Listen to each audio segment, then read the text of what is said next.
నమస్కారం ETV news కు స్వాగతం. ముందుగా ముఖ్యాంశాలు. రేపటి నుంచే తెలంగాణలో ఎస్ఐఆర్. అర్హుల ఓట్ల పరిరక్షణలో నిర్లక్ష్యాన్ని సహించేది లేదని కాంగ్రెస్ నేతలకు రేవంత్ రెడ్డి హెచ్చరిక.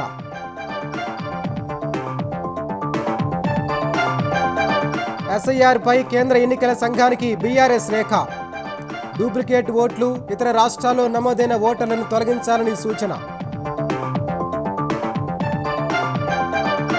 తుంగభద్ర జలాలపై కాసేపట్లో సీఎం రేవంత్ రెడ్డి సమీక్ష. కర్ణాటక, ఆంధ్రప్రదేశ్ చేపడుతున్న ప్రాజెక్టులను అడ్డుకోవడంపై చర్చ. జొన్నగిరిలో బంగారం శుద్ధి కర్మాగారాన్ని ప్రారంభించిన చంద్రబాబు. రాయలసీమను రతనాల సీమగా మార్పు మొదలైందని వ్యాఖ్య.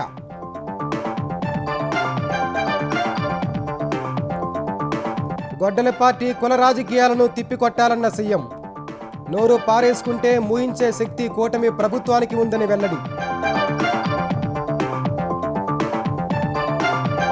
సిఐ నాగరాజుపై కేసులో సిట్ రిమాండ్ రిపోర్ట్. అదృశ్యమైన సాయికృష్ణ లాకప్లోనే చనిపోయినట్టు ప్రాథమికంగా నిర్ధారణ. ముంబైని ముంచెత్తిన వాన. 24 గంటల్లోనే 30 సెంటీమీటర్ల వర్షపాతం నమోదు. రోడ్లపైకి వరద చేరి ప్రజలకు తీవ్ర అవస్థలు. ఇరాన్కు మరోసారి ట్రంప్ హెచ్చరికలు. అణు కేంద్రాల తనిఖీలకు అనుమతించకుంటే చర్చలు నిలిపేస్తామన్న అమెరికా అధ్యక్షుడు.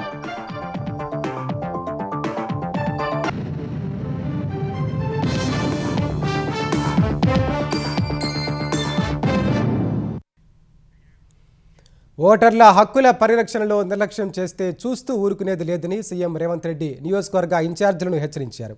ఓటరు జాబితా ప్రత్యేక సవరణ విషయంలో అంతటా అప్రమత్తంగా ఉండి అర్హులైన వారి ఓట్లు తీసేయకుండా జాగ్రత్తలు తీసుకోవాలని సూచించారు. నిర్లక్ష్యంగా వ్యవహరించే వారిపై కఠిన చర్యలకు కూడా వెనుకాడబోమని తేల్చి చెప్పారు. తెలంగాణలో రేపటి నుంచి ఓటరు జాబితా ప్రత్యేక సవరణ కార్యక్రమం జరగనుండగా ఈ అంశంపై పూర్తి స్థాయిలో అప్రమత్తమైన కాంగ్రెస్ పార్టీ ఓట్లను కాపాడే అంశంపై శ్రేణులకు దిశానిర్దేశం చేస్తోంది. ఈ మేరకు ఇవాళ జరిగిన జూమ్ సమావేశంలో సీఎం రేవంత్ రెడ్డి, ఉప ముఖ్యమంత్రి భట్టి విక్రమార్క, టీపీసీసీ అధ్యక్షుడు మహేష్ కుమార్ గౌడ్, రాష్ట్ర వ్యవహారాల ఇన్ఛార్జి మీనాక్షి నటరాజన్, మంత్రులు, ఎమ్మెల్యేలు, ఎంపీలు, నియోజకవర్గ ఇన్ఛార్జీలు పాల్గొన్నారు. ఎస్ఐఆర్ కార్యక్రమాన్ని పార్టీకి చెందిన కొందరు నాయకులు ఆషామాషిగా తీసుకుంటున్నారన్న రేవంత్ రెడ్డి పార్టీకి నష్టం కలిగించేలా వ్యవహరిస్తే సహించేది లేదని తేల్చి చెప్పారు. ఓటర్ల హక్కుల పరిరక్షణలో నిర్లక్ష్యం వద్దని హెచ్చరించిన రేవంత్ రెడ్డి అవసరమైతే ఇన్ఛార్జీలను మార్చేందుకు కూడా వెనకాడబోమని స్పష్టం చేశారు. పూర్తి వివరాలు తమ వద్ద ఉన్నాయని, ఎవరెవరు నియోజకవర్గాల్లో తిరగడం లేదో, ఎవరెవరు హైదరాబాదులో ఉంటున్నారో, ఎవరెవరు ఎస్ఐఆర్పై పనిచేస్తున్నారనే లెక్కలు జిల్లాల వారీగా తన వద్ద ఉన్నాయని వివరించారు. ఇదే ధోరణి కొనసాగితే నిర్లక్ష్యంగా వ్యవహరిస్తున్న వారి పేర్లు కూడా ప్రస్తావించాల్సి ఉంటుందని హెచ్చరించారు. పార్టీ తరపున ఎస్ఐఆర్పై అవగాహన సదస్సులు మరిన్ని జరగాలన్న రేవంత్ ఇన్ఛార్జి మంత్రులు మరింత బాధ్యతాయుతంగా వ్యవహరించాలని సూచించారు. ఎస్ఐఆర్ విషయంలో సరిగా వ్యవహరించకపోతే పేదలకు అన్యాయం జరుగుతుందని, ఓటు కోల్పోతే ప్రభుత్వం నుంచి అందే రాయితీలు పోతాయన్నారు. ఆధార్, రేషన్ కూడా పోతుందని ఆందోళన వ్యక్తం చేశారు. అలాంటి పరిస్థితులు తెలంగాణలో రాకుండా చూడాలన్నారు. ఎవరైనా పార్టీ ఆదేశాలను పట్టించుకోకపోతే వారి స్థానంలో మరో ఇన్ఛార్జిను నియమిస్తామని హెచ్చరించారు. 10 రోజుల సమయం ఇచ్చి చూస్తామని, అప్పటికీ నిర్లక్ష్యం వీడకుంటే చర్యలకు ఉపక్రమిస్తామని తేల్చి చెప్పారు. ఎస్ఐఆర్ విషయంలో నిర్లక్ష్యానికి తావులేకుండా ఎమ్మెల్యేలు, నియోజకవర్గ ఇన్ఛార్జీలు, పోలింగ్ కేంద్రం స్థాయి నాయకులు అప్రమత్తంగా వ్యవహరించాలని టీపీసీసీ అధ్యక్షుడు మహేష్ కుమార్ గౌడ్ సూచించారు. ఓటర్ల హక్కులను కాపాడటంలో పార్టీ శ్రేణులు కీలక పాత్ర పోషించాలని పిలుపునిచ్చారు. ఏమాత్రం నిర్లక్ష్యం తగదని, దేశవ్యాప్తంగా బీజేపీ రాజకీయ వ్యూహాలను గమనించాల్సిన అవసరం ఉందన్నారు. పశ్చిమ బెంగాల్లో ఓట్ల విషయంలో జరిగిన పరిణామాలను మహేష్ గౌడ్ ప్రస్తావించారు. కాంగ్రెస్ పార్టీకి అనుకూలంగా ఉన్న ఓట్లను తొలగించే ప్రయత్నాలు జరిగే అవకాశం ఉందని ఆందోళన వ్యక్తం చేశారు. అర్హత కలిగిన ప్రతి ఓటు జాబితాలో ఉండేలా పార్టీ శ్రేణులు చర్యలు తీసుకోవాలని సూచించారు. నిరక్షరాస్యులు, పేదలు, గ్రామీణ ప్రజలకు ఎస్ఐఆర్పై అవగాహన లేకపోవచ్చని మీనాక్షి నటరాజన్ తెలిపారు. వారి ఓట్లు కాపాడాలన్న ఆమె బిఎల్ఏలు 2002, 2025 ఓటరు జాబితా దగ్గర పెట్టుకుని మ్యాపింగ్ చేయాలని పేర్కొన్నారు. ప్రతి ఒక్కరి ఓటు హక్కు కాపాడేందుకు కృషి చేయాలని పార్టీ శ్రేణులకు దిశానిర్దేశం చేశారు. డూప్లికేట్ ఓట్లు, ఇతర రాష్ట్రాల్లో నమోదైన ఓటర్లను గుర్తించి ఎస్ఐఆర్ సందర్భంగా తొలగించాలని కేంద్ర ఎన్నికల సంఘాన్ని బీఆర్ఎస్ కోరింది. తెలంగాణ ఆంధ్రప్రదేశ్ విభజన తర్వాత 2 రాష్ట్రాల్లోనూ పేర్లు ఉండే అవకాశం ఉన్నందున తెలంగాణ ఏపీ ఓటర్ల జాబితాలపై ప్రత్యేక దృష్టి పెట్టాలని విజ్ఞప్తి చేసింది. ఈ మేరకు తెలంగాణ ఎన్నికల ప్రధానాధికారి సుదర్శన్ రెడ్డిని కలిసిన బీఆర్ఎస్ ప్రతినిధి బృందం లేఖను అందించింది. ఒకే వ్యక్తి 2 రాష్ట్రాల్లో ఓటరుగా ఉండే అవకాశాలను పరిశీలించాలన్న బీఆర్ఎస్ ఆధార్, ఓటర్ ఐడి అనుసంధానం, duplication software, photo matching, text matching వంటి సాంకేతిక పరిజ్ఞానాన్ని వినియోగించాలని కోరింది. డూప్లికేట్ ఓట్ల సమస్యను పరిష్కరించకుండా ఎస్ఐఆర్ లక్ష్యం నెరవేరదని, ఈ వ్యవహారంపై ఈసీ తక్షణమే చర్యలు తీసుకోవాలని బీఆర్ఎస్ నేత దాసోజు శ్రవణ్ డిమాండ్ చేశారు. కశ్మీర్ నుండి కన్యాకుమారికి సంబంధించిన ప్రజలందరూ కూడా ఇవాళ తెలంగాణలో, హైదరాబాద్లో ఉంటున్నారు. మరి వాళ్ళు ఏ రాష్ట్రం నుంచి అయితే వచ్చినారో ఆ రాష్ట్రంలో ఓటు హక్కు ఉండి మళ్ళా తెలంగాణలో కూడా 10 ఏళ్ళు 20 ఏళ్ళు ఉన్న తర్వాత వాళ్లకు ఒక న్యాచురల్ ప్రాసెస్లో ఓటు హక్కు వచ్చినట్టయితే 2 రాష్ట్రాల్లో ఓటు హక్కు ఉన్నట్టే కదా. మరి ఎస్ఐఆర్ ప్రక్రియ డూప్లికేట్ ఓటర్లను, బోగస్ ఓటర్లను ఏరివేయాలా అని చెప్తున్నప్పుడు, ఏరివేస్తామని చెప్పినప్పుడు మరి 2 రాష్ట్రాల్లో ఓటు హక్కు ఉన్నటువంటి ఒక వ్యక్తికి సంబంధించిన ఓటుని ఎట్లా గుర్తించాలంటే మా దగ్గర మెకానిజం లేదు అని వాళ్ళ స్పష్టంగా ఎన్నికల కమిషన్ చెప్తా ఉన్నారు.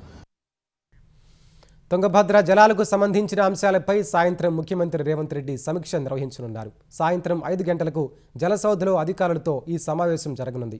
తుంగభద్ర జలాలు, అంతరాష్ట్ర అంశాలు, ఆర్డీఎస్ ఆధునికీకరణ పనులు, తుమ్మిళ్ల ఎత్తిపోతల అంశాలపై ప్రభుత్వం అనుసరించాల్సిన వైఖరిపై సీఎం దిశానిర్దేశం చేయనున్నారు. తుంగభద్రపై కర్ణాటక నిర్మిస్తున్న జలాశయాలు, ఎత్తిపోతల పథకాలు, ఆర్డీఎస్కు సమాంతరంగా ఏపీ చేపడుతున్న కాలువ, ఇతర అంశాలపై సీఎం రేవంత్ రెడ్డి అధికారులతో చర్చించనున్నారు. తుంగభద్ర జలాల్లో తెలంగాణ హక్కులను తాకట్టు పెట్టే కుట్రలను తక్షణమే విరమించాలని ముఖ్యమంత్రి రేవంత్ రెడ్డిని మాజీ మంత్రి హరీష్ రావు కోరారు. ఈ మేరకు సీఎంకు లేఖ రాసిన ఆయన కర్ణాటక అక్రమ ప్రాజెక్టులను అడ్డుకొని ఆర్డీఎస్, తుమ్మిళ్ల, భీమా ప్రాజెక్టుల ప్రయోజనాలను కాపాడాలన్నారు. కొడంగల్ ఎత్తిపోతలకు కర్ణాటక నుంచి ఎన్ఓసీ తెస్తున్నామని సాకు చెప్పి తెలంగాణ జల హక్కులను బేరసారాల అంశంగా మార్చారా అని హరీష్ రావు నిలదీశారు. తుంగభద్రపై కర్ణాటక నిర్మిస్తున్న కురిడి ఎత్తిపోతల, చిక్కాల పరివి, చిక్కాల మంచి బ్రిడ్జ్ కమ్ బ్యారేజ్లకు రాష్ట్ర ప్రభుత్వం సమ్మతి తెలిపిందా అని అడిగారు. 2025 జూలై 18న కొడంగల్ లిఫ్ట్కు కర్ణాటక ఎన్ఓసీ ఇవ్వడం వెనుక మతలబు ఏంటని ప్రశ్నించారు. కేంద్ర జలసంఘం, కృష్ణా బోర్డు, తెలంగాణ, ఆంధ్రప్రదేశ్ అనుమతులు లేకుండానే కర్ణాటక తుంగభద్రపై ఇష్టారాజ్యంగా ప్రాజెక్టులు నిర్మిస్తుంటే రాష్ట్ర ప్రభుత్వం ఎందుకు అడ్డుకోవడం లేదని ప్రశ్నించారు. కర్ణాటక ప్రాజెక్టులు పూర్తయితే తెలంగాణ వాటా మరింత తగ్గి ఆర్డీఎస్ నిర్వీర్యమయ్యే ప్రమాదం ఉందన్నారు. తుంగభద్ర నుంచి శ్రీశైలం జలాశయానికి ప్రవాహాలు తగ్గితే పాలమూరు జిల్లా ప్రాజెక్టులు, తాగునీటి అవసరాలు, భవిష్యత్తు నీటి ప్రణాళికలో దెబ్బతింటాయన్నారు. తుంగభద్రపై కర్ణాటక ప్రాజెక్టుల్ని అడ్డుకోవాలని సిడబ్ల్యూసి, కేఆర్ఎంబీ, కేంద్ర జలశక్తి శాఖకు అభ్యంతరాలు తెలపాలని కోరారు. అవసరమైతే సుప్రీంకోర్టులో కేసు వేయాలని విజ్ఞప్తి చేశారు. రాయలసీమను రతనాలసీమగా మార్చే ప్రక్రియ ప్రారంభమైందని ముఖ్యమంత్రి చంద్రబాబు ఉద్ఘాటించారు. దేశవ్యాప్తంగా స్వర్ణగిరి గోల్డ్ ఫీల్డ్పై చర్చ జరుగుతోందని కర్నూలు జిల్లా జొన్నగిరిలో బంగారం శుద్ధి కర్మాగారాన్ని ప్రారంభించిన తర్వాత తెలిపారు. రాష్ట్రంలో గొడ్డలి పార్టీ కుట్ర రాజకీయాలు చేస్తోందని మండిపడ్డారు. కళ్ళు ఆర్పకుండా అబద్ధాలు చెప్పడంలో గొడ్డలి పార్టీ నాయకుడు దిట్ట అని చంద్రబాబు దుయ్యబట్టారు. కర్నూలు జిల్లా తుగ్గలి మండలం జొన్నగిరిలో బంగారం శుద్ధి కర్మాగారాన్ని సీఎం చంద్రబాబు ప్రారంభించారు. ప్లాంటు 2వ యూనిట్కు సీఎం శంకుస్థాపన చేశారు. ప్లాంటులో బంగారం శుద్ధి ప్రాసెసింగ్ యూనిట్ను ఆయన పరిశీలించారు. గోల్డ్ ప్రాసెసింగ్ ప్లాంట్ విస్తరణలో భాగంగా 2వ యూనిట్ ఏర్పాటు చేశారు. జొన్నగిరి గోల్డ్ ఫీల్డ్కు ప్రభుత్వం 1500 ఎకరాలు కేటాయించింది. ప్రస్తుతం 600 ఎకరాల్లో తవ్వకాలు జరగనున్నాయి. ఈ ప్లాంట్ ద్వారా తొలి ఏడాదికి 400 కిలోల పసిడిని ఉత్పత్తి చేయనున్నారు. వచ్చే ఏడాది నుంచి 900 కిలోల బంగారం ఉత్పత్తి చేస్తారు. ఏటా ఉత్పత్తి పెంచుతూ ఏడాదికి 2 టన్నుల వరకు బంగారం ఉత్పత్తి చేయనున్నారు. ఈ మేరకు ప్లాంట్ సామర్థ్యాన్ని, ప్రాసెసింగ్ కెపాసిటీని విస్తరించనున్నారు. ఈ ప్లాంట్ ద్వారా 700 మందికి ఉపాధి లభిస్తుంది. ఇక ఉత్పత్తి చేసిన బంగారం ధరలో 4% రాష్ట్రానికి రాయల్టీగా వస్తుంది.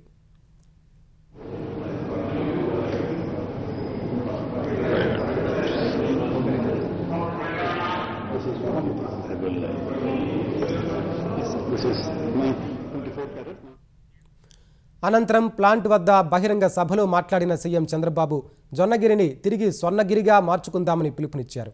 రాయలసీమను రతనాలసీమగా మార్చడం జొన్నగిరి నుంచే ప్రారంభమైందని తెలిపారు. ఇప్పుడు దేశవ్యాప్తంగా స్వర్ణగిరి గోల్డ్ ఫీల్డ్ గురించి చర్చ జరుగుతోందని చెప్పారు. ఏడాదికి టన్ను బంగారం ఉత్పత్తి అవుతుందని సీఎం వివరించారు.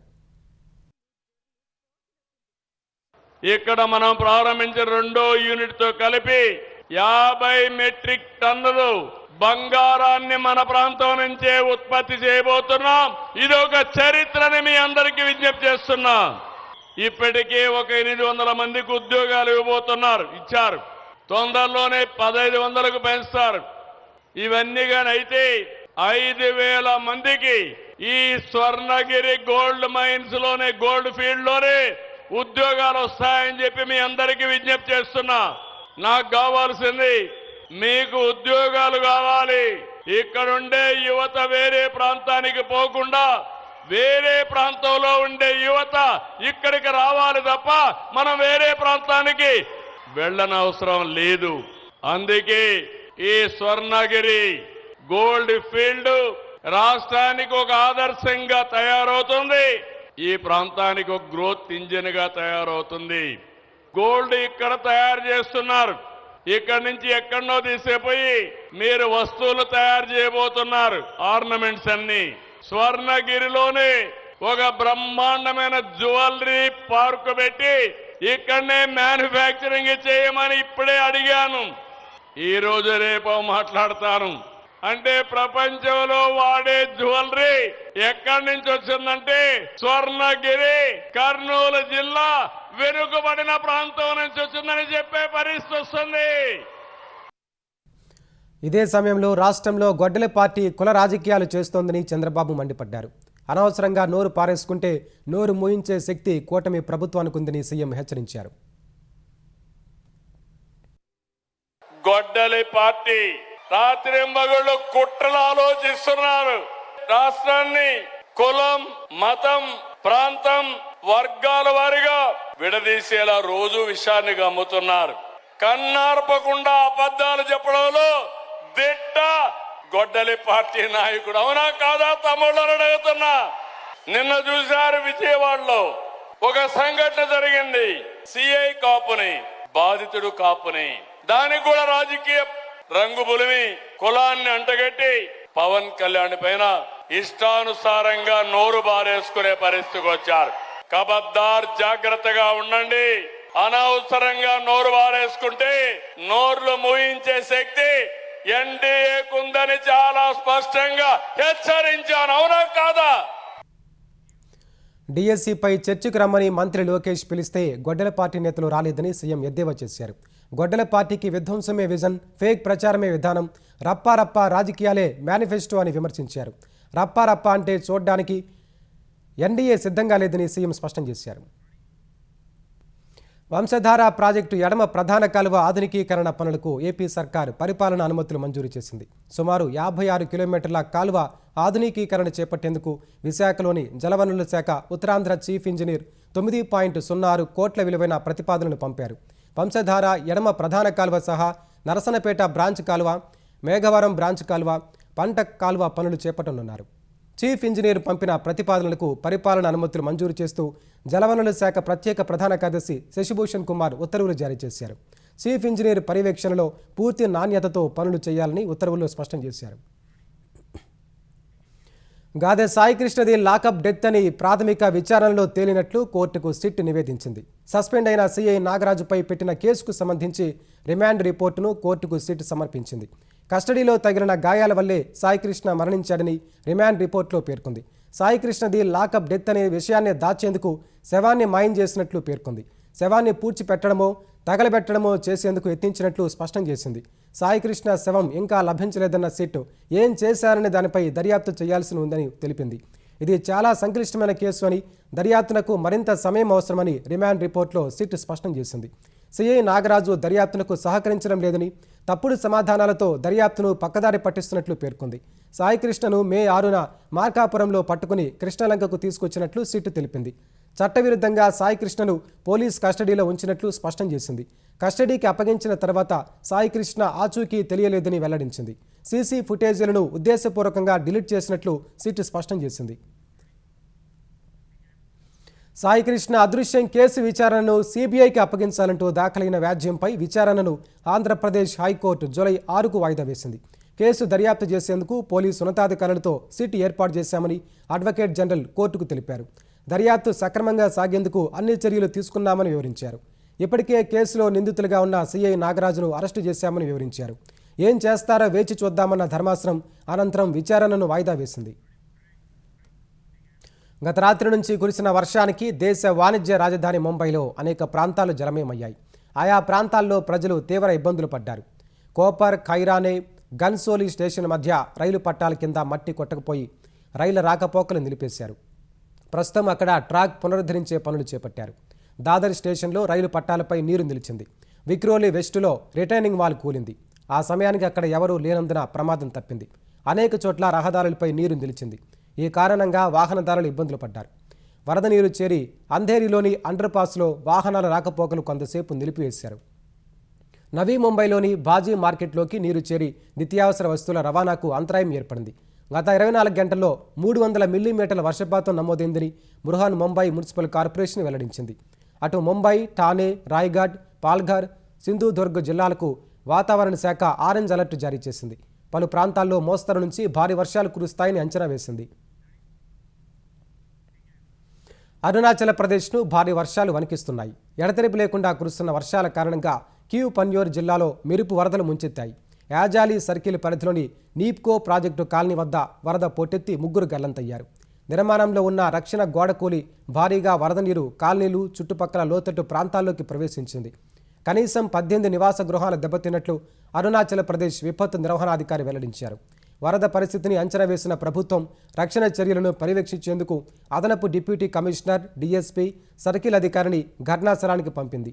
ఎస్డీఆర్ఎఫ్ బృందాన్ని ఇప్పటికే మోహరించగా జాతీయ విపత్తు నిర్వహణా దళం సహాయక చర్యల కోసం ఘటనాస్థలానికి బయలుదేరింది. అందుబాటులో ఉన్న సిబ్బంది, వాహనాలను సిద్ధం చేయడంతో పాటు అత్యవసర కార్యకలాపాల కోసం మాజీ సైనికుల సాయం కూడా తీసుకుంటున్నారు. లోతట్టు ప్రాంతాలు, నదీ తీరాల్లో నివసించే ప్రజలు అత్యంత అప్రమత్తంగా ఉండాలని, అనవసర ప్రయాణాలు మానుకోవాలని విపత్తు నిర్వహణాధికారులు ప్రజలకు విజ్ఞప్తి చేశారు.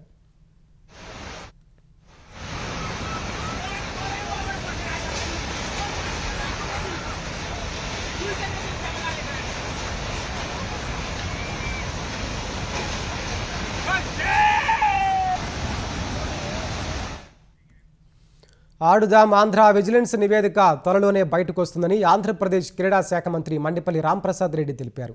ఇందులో 100 కోట్లకు పైగా అవినీతి జరిగిందని ఆరోపణలున్నాయని ఆయన చెప్పారు. తప్పు చేసిన వారు భయంతోనే ముందుగా స్పందిస్తున్నారని మంత్రి ఆరోపించారు. నివేదిక బయటకొచ్చాక తప్పు చేసిన వారెవరూ తప్పించుకోలేరని ఆయన పేర్కొన్నారు. డిఎస్సి నియామకాల్లో స్పోర్ట్స్ కోటా రిజర్వేషన్ అమల్లో చిన్న లోపాలు కూడా లేవని మంత్రి స్పష్టం చేశారు. అసత్య ఆరోపణలకు తగిన మూల్యం చెల్లించుకోక తప్పదని హెచ్చరించారు. డిఎస్సిపై గొడ్డల పార్టీ అసత్య ఆరోపణలు విడ్డూరంగా ఉన్నాయని మండిపడ్డారు. క్రీడలకు సంబంధించి కూడా మేము ఖేలో ఇండియా నిధులు గత 5 సంవత్సరాలు 5 రూపాయలు తేలేదు. అట్లాంటిది ఈ రోజు సుమారుగా 78 కోట్లు తెచ్చాం. ఈ ఇయర్ 100 కోట్లు రెడీగా ఉంది. ఇట్లా మంచి విషయాల్లో అన్ని దానిలలో ప్రభుత్వం పనిచేస్తా ఉంది. డిఎస్సీలో నిజంగా తప్పు జరిగింటే ఆ రోజే చేసి ఉండాలి. ఇప్పుడు 8-9 నెలలు అయిన తర్వాత ఆ క్వశ్చన్ రైజ్ కాకూడదు. త్వరలోనే ఆడుదాం ఆంధ్ర అది బయటికి రాబోతుంది కాబట్టి ఏమైనా ఊహించుకొని ఈరోజు దీని మాదాన్ని మళ్ళీ మా ముందర పెట్టడం తప్పక ఎక్కడ నిజంగా ఎవరైతే క్రీడాకారులు ఉన్నారో, ఎవరైతే డిఎస్సిలో పార్టిసిపేట్ చేశారో వాళ్ళందరికీ న్యాయం అయితే జరిగిందండి. ఆంధ్రప్రదేశ్లోని స్థానిక సంస్థల్లో బీసీలకు 34% రిజర్వేషన్లు కల్పించడానికి చర్యలు తీసుకుంటున్నామని బీసీ సంక్షేమ శాఖ మంత్రి సవిత చెప్పారు. కూటమి ప్రభుత్వం బీసీలకు స్థానిక సంస్థల్లో 34% రిజర్వేషన్ల కల్పనకు ఏర్పాటు చేసిన రాజీవ్ రంజన్ మిశ్రా డెడికేషన్ కమిషన్ వివిధ జిల్లాల్లో పర్యటిస్తోందన్నారు. నామినేటెడ్ పోస్టుల భర్తీలో బీసీలకు 34% రిజర్వేషన్లు అమలు చేస్తున్నామని తెలిపారు. దేశంలోనే తొలిసారిగా ఆంధ్రప్రదేశ్ బీసీల ఆత్మగౌరవం, రక్షణ, సామాజిక న్యాయం కోసం బీసీ రక్షణ చట్టం తీసుకొస్తోందని, ఈ చట్టంతో 138 బీసీ కులాలకు రక్షణ కల్పిస్తుందన్నారు. ఇప్పటికే బీసీ రక్షణ చట్టం తుది ముసాయిదా సిద్ధమైందని వెల్లడించారు. కూటమి ప్రభుత్వానికి బీసీలే వెన్నెముక అనే నినాదంతో వారికి సంక్షేమ కార్యక్రమాలు అమలు చేస్తున్నామని మంత్రి వివరించారు.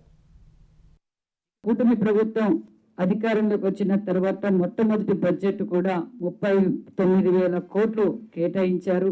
అదేవిధంగా రెండో బడ్జెట్లో 47,000 కోట్లు కేటాయించడం, మూడో బడ్జెట్లో 51,000 కోట్లు కేటాయించి మరి సింహభాగం బీసీలకే కేటాయించారన్న విషయం కూడా తెలియజేస్తూ ఇది బీసీల పట్ల కూటమి ప్రభుత్వం ఉన్న చిత్తశుద్ధి అని మరొక్కసారి నిరూపించుకున్నామన్న విషయం కూడా తెలియజేస్తున్నాం. గురుకుల పాఠశాలలు మరిన్ని కావాలని మరి కోరిక మేరకు 10 గురుకుల పాఠశాలలు కూడా నిన్నటి రోజు కేబినెట్ లో కూడా ఆమోదించడం అయినది. 5,000 మంది విద్యార్థులకు అవకాశం కల్పించవచ్చన్న విషయం కూడా మీకు తెలియజేస్తున్నాం. వైసీపీ నాయకులు చేసే ఫేక్ ప్రచారంతో అడ్డంగా దొరికిపోతున్నారని విజయవాడ ఎంపీ కేశినేని చిన్ని అన్నారు. పోలవరంలో కట్టప్పల లూటీ పేరుతో గొడ్డలి పార్టీ తప్పుడు కథనాలు ప్రచారం చేస్తోందని మండిపడ్డారు. వైసీపీ హయాంలో జరిగిన లూటీకి సంబంధించిన ఫోటోతో ఇప్పుడు తమపై దుష్ప్రచారం చేస్తున్నారని ఆరోపించారు. 2 కోట్ల క్యూబిక్ మీటర్ల మట్టికి సంబంధించి ప్రజాధనం లూటీపై నాడు అధికారులు పట్టించుకోకపోతే హైకోర్టులో కేసు నమోదైందని గుర్తు చేశారు. పోలవరం కుడి కాలువ కింద 2 కోట్ల క్యూబిక్ మీటర్ల మట్టి దోచేశారనటానికి తన వద్ద ఆధారాలు ఉన్నాయన్న ఎంపీ కేశినేని చిన్ని దమ్ముంటే సిబిఐ, ఈడీ విచారణకు వైసీపీ నేతలు సిద్ధపడాలని సవాల్ చేశారు. వీళ్ళకి అలవాటు ఏంటంటే ఏదో ఫేక్ ప్రచారం చేస్తే ప్రజలు నమ్ముతారని. అట్లాగే గత 2019లో కూడా చేసుకుని అధికారంలోకి వచ్చారు. మీరు అధికారం రావటం కళ, మీ చరిత్ర కలిసిపోయింది. మీరు మాజీలుగానే మిగిలిపోతారు. మా హయాంలో పోలవరాన్ని పూర్తి చేసి ప్రజలకు అందజేయాలనే గౌరవ ముఖ్యమంత్రి చంద్రబాబు నాయుడు గారు చూస్తున్నారు. మా ప్రభుత్వ హయాంలో ఒక్క ఫోటో రాలేదంటే అక్కడ ఏమీ జరగటల్లా. ఆ రోజున్న గూగుల్లో టేక్అవుట్ ఫోటోలు తీసుకోండి. ఇవాళ ఉన్న ఫోటోలు ఏమన్నా ఉంటే తీయండి. పోలవరం కుడి కాలువలో తవ్వకాలు జరుగుతున్నాయి అంటే వీరు మేమన్న కూడా చెప్పారు, సాక్ష్యాధారాలు చూపించండి. సాయిబాబా ఆలయాల నిర్మాణంపై వ్యాఖ్యల వల్ల ఎవరి మనోభావాలైనా దెబ్బతింటే వారికి క్షమాపణలు చెబుతున్నట్టు ఏపీ దేవాదాయ శాఖ మంత్రి ఆనం రామనారాయణ రెడ్డి తెలిపారు. సాయిబాబా ఆలయాల విషయంలో తాను చేసిన వ్యాఖ్యలను కొంతమంది వక్రీకరించి సాయిబాబా భక్తుల మనోభావాలను దెబ్బతీసేలా తప్పుడు ప్రచారం చేశారని అన్నారు. తమ వ్యాఖ్యల ఉద్దేశాన్ని పక్కన పెట్టి కొన్ని మీడియా సమస్యలు చేస్తున్న దుష్ప్రచారాన్ని ఆనం ఖండించారు. వ్యక్తిగతంగా తాను సాయిబాబా భక్తునని తెలిపారు. వాస్తవాలను వక్రీకరించి ప్రజలను తప్పుదోవ పట్టించే ప్రయత్నాలను ఎవరూ నమ్మొద్దని మంత్రి కోరారు. విద్యార్థులు, ఉపాధ్యాయులను గౌరవిస్తూ జీవితంలో ఉన్నత శిఖరాలకు చేరుకోవాలని ఆంధ్రప్రదేశ్ విద్యాశాఖ మంత్రి నారా లోకేష్ ఆకాంక్షించారు. కృష్ణా జిల్లా మోపిదేవి మండలం కొక్కిలిగడ్డ గ్రామంలోని జిల్లా పరిషత్ ప్రాథమిక ఉన్నత పాఠశాలలో నూతన తరగతి గదులను ఆయన ప్రారంభించారు. ఈ సందర్భంగా పాఠశాల ఆవరణలో మొక్కలు నాటారు. విద్యార్థులు 10వ తరగతి వరకు చదువుకోవడానికి వీలుగా దాతల సహాయంతో ఆధునిక హంగులతో బిల్డింగ్, తరగతి గదులను నిర్మించారు. తరగతి గదుల ప్రారంభం సందర్భంగా ఉపాధ్యాయులతో ముచ్చటించిన మంత్రి లోకేష్ ప్రైవేటు పాఠశాలల నుంచి విద్యార్థులు ప్రభుత్వ పాఠశాలలకు వస్తున్నారని తెలిసి సంతోషం వ్యక్తం చేశారు. ఇందుకు కృషి చేసిన ఉపాధ్యాయులను అభినందించారు. పాఠశాలలకు అవసరమైన సాంకేతిక సహకారాన్ని త్వరలోనే అందిస్తామని మంత్రి హామీ ఇచ్చారు. ఆస్తుల ముందు ఆప్తులు, అనుబంధాలు నిలవడం లేదని నిరూపించే మరో ఘటన రంగారెడ్డి జిల్లా రాజేంద్రనగర్ మండలం ఉప్పరపల్లిలో జరిగింది. జీవితకాలం కష్టపడి సంపాదించిన భూమిని 2 కుమారులకు పంచినప్పటికీ ఓ తండ్రి కొడుకు చేతిలోనే దెబ్బలు తినాల్సి వచ్చింది. ఉప్పరపల్లికి చెందిన అనంతరెడ్డి తనకున్న 31 గుంటల భూమిలో 300 గజాల స్థలం మినహా మొత్తం 2 కుమారులకు సమానంగా పంచారు. ఆ 300 గజాల స్థలాన్ని తన వృద్ధాప్యంలో ఆసరాగా ఉంటుందనుకుంటే చిన్న కుమారుడు ఓంరెడ్డి దాన్ని కూడా తన పేరున రాసివ్వాలని ఒత్తిడి చేశారని ఆరోపణలున్నాయి. ఈ క్రమంలో తండ్రిపై ఓంరెడ్డి దాడి చేసిన దృశ్యాలు బయటకొచ్చాయి. ఈ ఘటనపై పోలీసులకు ఫిర్యాదు చేసిన అనంతరెడ్డి తనకు ప్రాణహాని ఉందని అందులో పేర్కొన్నారు. చంపేస్తానంటూ కుమారుడు బెదిరిస్తున్నట్టు అనంతరెడ్డి తన ఫిర్యాదులో తెలిపారు. ఈ ఫిర్యాదుపై రాజేంద్రనగర్ పోలీసులు దర్యాప్తు చేపట్టారు. ఇరాన్ విషయంలో అమెరికా అధ్యక్షుడు డొనాల్డ్ ట్రంప్ మరోసారి హెచ్చరికలు చేశారు. అణు కేంద్రాల తనిఖీలకు ఇరాన్ అంగీకరించుకుంటే వారితో జరుపుతున్న చర్చలను నిలిపేస్తామని ట్రంప్ హెచ్చరించారు. పెన్సిల్వేనియాలో మాక్ డ్రగ్స్ కర్మాగారాన్ని సందర్శించిన ట్రంప్ అణు కేంద్రాల తనిఖీల విషయంలో ఇరాన్ వెనక్కి తగ్గిందన్న కథనాలను ఆయన తోసిపుచ్చారు. ఆ కథనాల్లో వాస్తవం లేదన్నారు. అణు కేంద్రాల తనిఖీలకు ఇరాన్ 100% అంగీకరించినట్టు తెలిపారు. ఈ విషయంలో తమకు టెహరాన్ నుంచి స్పష్టమైన హామీ ఉందన్నారు. ఒకవేళ ఇరాన్ తనిఖీలకు ఒప్పుకోకుంటే ఆ దేశంతో జరుపుతున్న చర్చలను నిలిపేస్తామని ట్రంప్ తేల్చి చెప్పారు. ఇరాన్లోని అణు కేంద్రాల్లో తనిఖీలు ఎప్పుడు ప్రారంభమవుతాయన్న ప్రశ్నకు సరైన సమయంలో ఐక్యరాజ్యసమితి అధికారులు అక్కడ ఉంటారని చెప్పారు. ఇరాన్తో జరుగుతున్న చర్చలు సానుకూలంగా సాగుతున్నట్టు తెలిపారు. ప్రస్తుతం ఆ దేశం వ్యూహాత్మకంగా చాలా బలహీనపడిందని పేర్కొన్నారు. ఇరాన్ పౌరుల కనీస అవసరాలను పరిగణలోకి తీసుకుని ఆంక్షల ఎత్తివేతలపై నిర్ణయం తీసుకుంటామని ట్రంప్ వెల్లడించారు. దేశ బహిష్కరణ విషయంలో అమెరికా ప్రభుత్వానికి అక్కడి సుప్రీంకోర్టు అనుకూల తీర్పు ఇచ్చింది. నైతిక దుష్ప్రవర్తనకు పాల్పడితే శాశ్వత నివాసితులు లేదా గ్రీన్ కార్డు ఉన్నవారిని దేశం నుంచి బహిష్కరించేలా ప్రభుత్వానికి ఉన్న అధికారాలను సుప్రీంకోర్టు సమర్థించింది. ఇదే సమయంలో గ్రీన్ కార్డు హోల్డర్ లేదా శాశ్వత నివాసితులు అమెరికాలోకి రాకుండా అడ్డుకోవాలంటే వారు నేరానికి పాల్పడినట్టు స్పష్టమైన విశ్వసనీయమైన సాక్ష్యాలతో నిరూపించాల్సిన అవసరం కూడా లేదని కోర్టు స్పష్టం చేసింది. అందుకు బదులు అలాంటి నేరం జరుగుండొచ్చని నమ్మడానికి తగిన కారణం ఉందని అధికారులు నిర్ధారిస్తే సరిపోతుందని పేర్కొంది. నేరారోపణలు ఎదుర్కొంటున్న శాశ్వత నివాసితులు లేదా గ్రీన్ కార్డు హోల్డర్లకు ఎంట్రీ పాయింట్ల వద్దే అమెరికాలో ప్రవేశానికి నిరాకరించేందుకు ఈ తీర్పు అనుమతిస్తుంది. అమెరికా బహిష్కరణకు సంబంధించి బోర్డర్ ఏజెంట్ల అధికారాలకు మరింత బలం చేకూరుస్తుంది. చైనా జాతీయుడు మగ్చోయ్ లావ్ అనే గ్రీన్ కార్డు హోల్డర్ తనను అమెరికా నుంచి బహిష్కరించడాన్ని సవాల్ చేస్తూ దాఖలైన పిటిషన్పై సుప్రీంకోర్టు ఈ మేరకు తీర్పు వెలువరించింది. ఉక్రెయిన్తో శాంతి చర్చలు పునః ప్రారంభించడానికి తాము సిద్ధంగా ఉన్నామని రష్యా అధ్యక్షుడు వ్లాదిమిర్ పుతిన్ తెలిపారు.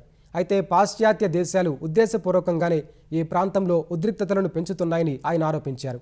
2022-25లో కుదిరిన ఒప్పందాల ఆధారంగా చర్చలు జరిపితే ప్రక్రియను ముందుకు తీసుకెళ్తామని పుతిన్ స్పష్టం చేశారు. రష్యాలోని పౌర లక్ష్యాలపై ఉక్రెయిన్ దాడులు చేస్తుండటంతో ఇరు దేశాల మధ్య ప్రత్యక్ష చర్చలు సాధ్యం కావని ఆయన తేల్చి చెప్పారు. ఉక్రెయిన్ అధ్యక్షుడు జెలెన్స్కీ ఇటీవల విడుదల చేసిన బహిరంగ లేఖపై పుతిన్ విమర్శలు గుప్పించారు. ఆ లేఖ శాంతి చర్చలకు అనుకూల వాతావరణం సృష్టించే అవకాశాలు లేవని, అగ్నికి ఆజ్యం పోసే విధంగా ఉందన్నారు. రష్యా నుంచి సైనిక ముప్పు పొంచి ఉందన్న భయాన్ని సృష్టించి పాశ్చాత్య దేశాలు తమ రక్షణ వలయ వ్యయాన్ని పెంచుతున్నట్టు పుతిన్ ఆరోపించారు. తమకు ఎదురయ్యే ఎలాంటి ముప్పునైనా ధీటుగా ఎదుర్కొంటామని చెప్పారు. రష్యా ప్రతీకార దాడులకు భయపడే పాశ్చాత్య దేశాలు వారి భూభాగం నుంచి నేరుగా దాడులకు దిగడం లేదని పుతిన్ స్పష్టం చేశారు. కమ్యూనికేషన్ వ్యవస్థలో తలెత్తిన సాంకేతిక లోపం కారణంగా జర్మనీ వ్యాప్తంగా రైళ్ల రాకపోకలు నిలిచిపోయాయి. ఫలితంగా ప్రయాణికులు తీవ్ర ఇబ్బందులు పడ్డారు. రైల్వే నెట్వర్క్లో అంతర్గత సమాచారం మార్పిడి కోసం ఉపయోగించే GSMR డిజిటల్ కమ్యూనికేషన్ వ్యవస్థలో సమస్య తలెత్తిందని రైల్వే ఆపరేటర్ డ్యూయిష్ బాన్ తెలిపింది. 2.5 గంటలు శ్రమించి సమస్యను పరిష్కరించినట్లు వెల్లడించింది. దశలవారీగా రైళ్ల రాకపోకలను పునరుద్ధరిస్తున్నట్లు వివరించింది. రైళ్లు నిలిచిపోయిన వేళ ప్రయాణికులకు ప్రత్యామ్నాయంగా ట్యాక్సీ, హోటల్ వోచర్లను అందించినట్లు ఆ సంస్థ పేర్కొంది. ఇటీవలే జర్మనీలో రైళ్ల రాకపోకల్లో జాప్యంపై ఫిర్యాదులు పెరుగుతున్నాయి. ఎల్లో సముద్రంలో తమ సైనిక ఆధిపత్యాన్ని విస్తరించే దిశలో ఉత్తర కొరియా కీలక అడుగు వేసింది. 5,000 టన్నుల భారీ డెస్ట్రాయర్ యుద్ధ నౌకను అధికారికంగా తమ నౌకాదళంలోకి ప్రవేశపెట్టింది. నాంపోలో జరిగిన కార్యక్రమంలో ఉత్తర కొరియా అధినేత కిమ్ జోంగ్ ఉన్ డెస్ట్రాయర్ యుద్ధ నౌకను లాంఛనంగా నౌకాదళానికి అందించారు. అనంతరం మాట్లాడిన కిమ్ తమ నౌకాదళాన్ని అణ్వస్త్రాలతో ఆధునీకరించే ప్రణాళిక సజావుగా సాగుతోందని తెలిపారు. వ్యూహాత్మక దాడులు చేయగల స్థాయికి నౌకాదళాన్ని తీసుకెళ్లడమే లక్ష్యమని చెప్పారు. చోయ్హోన్ యుద్ధ నౌకను పశ్చిమ తీరంలో మోహరించినట్లు ఉత్తర కొరియా అధికారిక వార్తా సంస్థ KCNA తెలిపింది. ఈ నౌకలో విమాన, నౌకా విధ్వంసక క్షిపణులను అమర్చినట్లు వివరించింది. ఇటీవలే ఈ నౌక నుంచి అణుసామర్థ్యం ఉన్న క్రూయిజ్ క్షిపణులను ప్రయోగించడం సహా పలు కీలక పరీక్షలను ఉత్తర కొరియా నిర్వహించింది. రష్యా సాయంతో ఉత్తర కొరియా ఈ అత్యాధునిక యుద్ధ నౌకను నిర్మించి ఉంటుందని దక్షిణ కొరియా అనుమానం వ్యక్తం చేసింది. గతేడాది కూడా ఓ డెస్ట్రాయర్ యుద్ధ నౌకను ఉత్తర కొరియా ప్రదర్శించగా అది నెల రోజుల్లోనే దెబ్బతింది. ముఖ్యాంశాలు మరోసారి. రేపటి నుంచే తెలంగాణలో SIR. అర్హుల ఓట్ల పరిరక్షణలో నిర్లక్ష్యాన్ని సహించేది లేదని కాంగ్రెస్ నేతలకు రేవంత్ రెడ్డి హెచ్చరిక.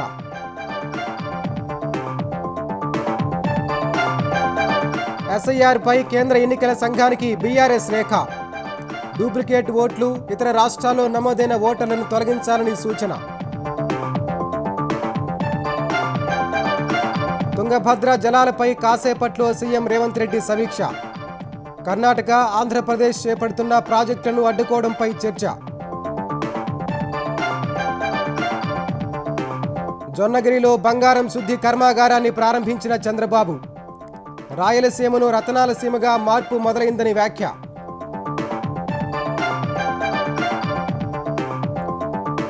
గొడ్డల పార్టీ కుల రాజకీయాలను తిప్పికొట్టాలన్న సీఎం. నోరు పారేసుకుంటే మూయించే శక్తి కూటమి ప్రభుత్వానికి ఉందని వెల్లడి. సిఐ నాగరాజుపై కేసులో సిట్ రిమాండ్ రిపోర్ట్. అదృశ్యమైన సాయికృష్ణ లాకప్లోనే చనిపోయినట్టు ప్రాథమికంగా నిర్ధారణ. ముంబైని ముంచెత్తిన వాన. 24 గంటల్లోనే 30 సెంటీమీటర్ల వర్షపాతం నమోదు. రోడ్లపైకి వరద చేరి ప్రజలకు తీవ్ర అవస్థలు. ఇరాన్కు మరోసారి ట్రంప్ హెచ్చరికలు. అణు కేంద్రాల తనిఖీలకు అనుమతించకుంటే చర్చలు నిలిపేస్తామన్న అమెరికా అధ్యక్షుడు.